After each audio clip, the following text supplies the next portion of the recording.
తనిఖీలు నిర్వహించిన చింతలపూడి ఎక్సైజ్ సిబ్బంది.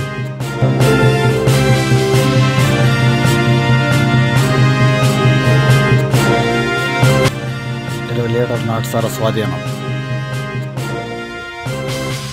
ఇద్దరు వ్యక్తులు ఈ బైక్పై మరి నాటుసారాన్ని తరలిస్తుండగా విఆర్ఓ గారి సమక్షంలో, నాగిరెడ్డి విఆర్ఓ గారి సమక్షంలో పట్టుకోవడం జరిగింది. ముఖ్యంగా ఈ దాడులు district professional excise officer Eluru Avulayya గారి ఆదేశాల మేరకు జరగడం జరిగాయి. ముఖ్యంగా మాకు వచ్చిన నమ్మకమైన సమాచారం మేరకు వాహన తనిఖీలు చేపడుతుండగా వీరిద్దరూ కూడా ఈ నాటుసారాయితో పట్టుబడడం జరిగింది. వీరిని మేజిస్ట్రేట్ గారి ఆధారపరిచి మరి రిమాండ్ పంపించడం జరుగుతుందని చెప్పి, ముఖ్యంగా ఈ దాడుల్లో మా ఎస్ఐ గారు ఆర్వీఎల్ నరసింహరావు గారు, ఖలీల్ గారు, మా కానిస్టేబుల్ రమేష్, అట్లాగే మా కానిస్టేబుల్ మూర్తి పాల్గొన్నారని చెప్పి తెలియజేస్తారు.